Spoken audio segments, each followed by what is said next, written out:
berlibur ke Tanjung Pinang naik kapal selam. Nunggunya di pinggir dermaga.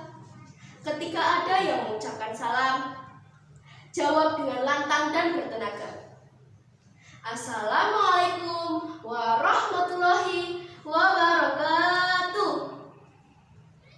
Hai teman-teman, apa kabar semuanya?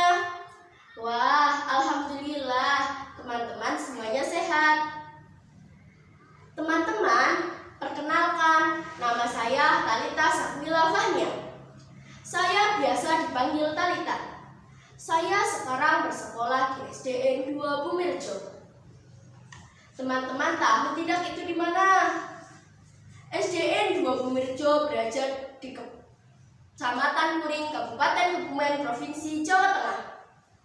Tempat tinggalku dekat dengan pantai. Teman-teman bisa loh main di tempatku. Di sini banyak sekali pantainya.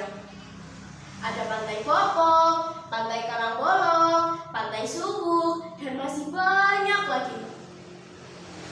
Teman-teman, kesempatan ini saya akan bercerita tentang sahabat sejati. Mau dengar tidak? Siap ya mendengarkan ceritanya?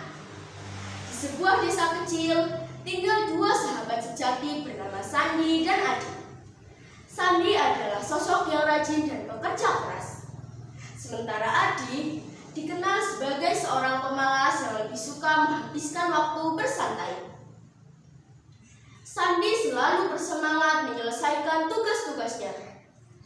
Dia sering membantu orang tua di desa dengan bercocok tanam, memperbaiki rumah, mengurus hewan peliharaan. Sementara itu, Adi lebih suka menghabiskan waktu untuk tidur. Meski begitu, Adi menemukan kebahagiaan dalam kemalasan dan berpikir hidup seharusnya dinikmati. Suatu hari, kedua sahabat itu mendapat pekerjaan dari seorang pedagang sayur besar. Sandi dan Adi bertugas menjajakan sayur-sayur itu ke pelosok desa.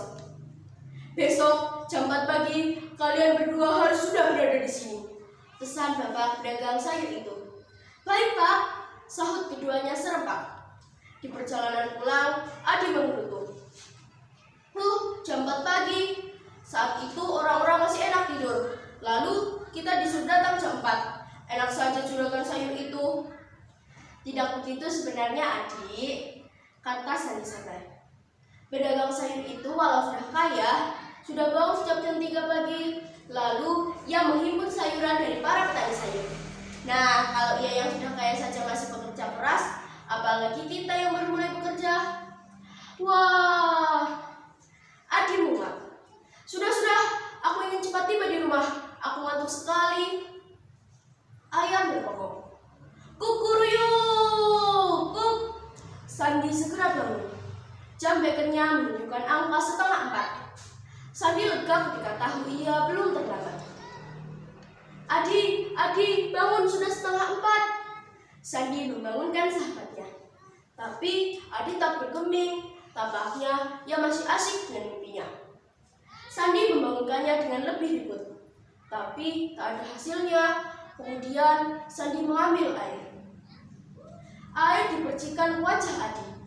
Tak disangka Adi sangat marah. Pergi sana mengganggu. Orang enak tidur kau ganggu. Kau mau bekerja tidak? Tanya Sandi cengeng. Tidak, semprot Adi marah. Lalu bergelung lagi dengan sarungnya. Ya sudah kalau tidak, balas Sandi marah. Kemudian dengan perasaan tak enak, Sandi pergi ke rumah pedagang sayuran. Ia sebenarnya tak ingin meninggalkan Adi sendirian. Tapi apa boleh buat, Adi tukang tidur sih. Mana temanmu? Tanya bapak pedagang sayur heran. Masih tidur pak. Loh, mengapa? Tanyanya heran. Tampaknya Adi sakit, mungkin agak siang dia baru kembali, sahut Sandi. Ia sebenarnya tak enak harus berbohong seperti itu, tapi kan Adi sahabatnya. Ya sudah, ambil pikulan itu, kau jajakan ke desa Makar. Kalau sayuranmu habis, segeralah kembali. Baik pak, sahut Sandi. Sandi mulai mengangkat pikulan itu. Berat sekali. Pasti lama-lama juga bisa, katanya dalam hati. Sandi memikul sayuran sambil bernyanyi-nyanyi. Sayur, sayur segar, sayur, sayur. Sandi berteriak-teriak dengan riang.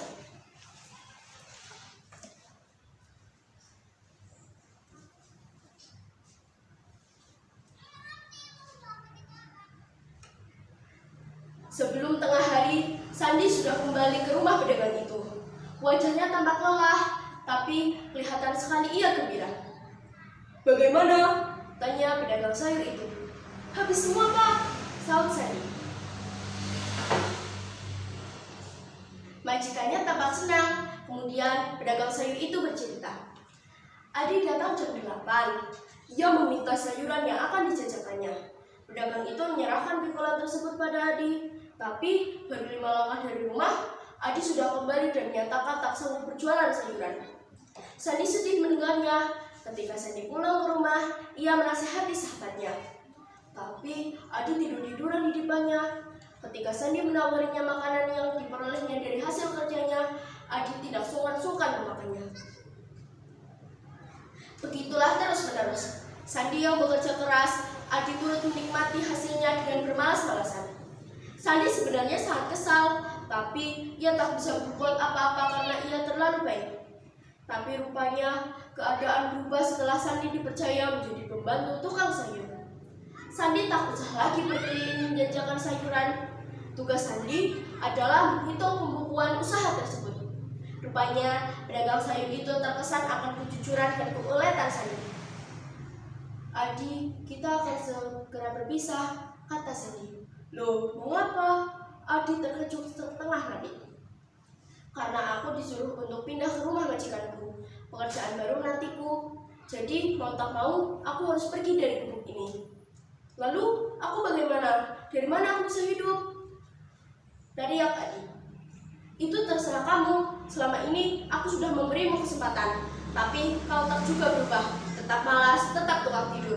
Sudah cukup aku dengan menolongmu. Selamat tinggal, Adi, kata Sandi sambil mengangkat barang-barangnya. Adi terdiam sedih, tapi rupanya Sandi masih memikirkan sahabatnya. Lalu ia menoleh pada Adi. Karena kau sahabatku, aku masih mau menolongmu. Tapi itu pun tergantung pada dirimu. Kalau kau butuh pekerjaan, datanglah padaku. Kau bisa mulai menjadi penjajah sayur pikulan. Seperti apa yang pertama aku lakukan dulu. Lalu Sandi pun pergi, meninggalkan Adi yang termenung, menyesali dirinya.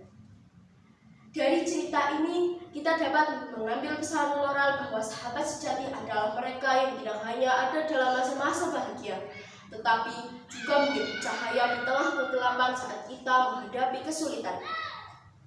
Maka, jagalah persahabatan dengan ucapan dan tindakan yang baik. Lem gunanya jadi perekat, tali gunanya jadi pengikat. Sahabat sejati akan memberi nasihat agar diri tak tersesat. Sekian cerita saya, jika salah mohon dimaafkan. Wassalamualaikum warahmatullahi wabarakatuh.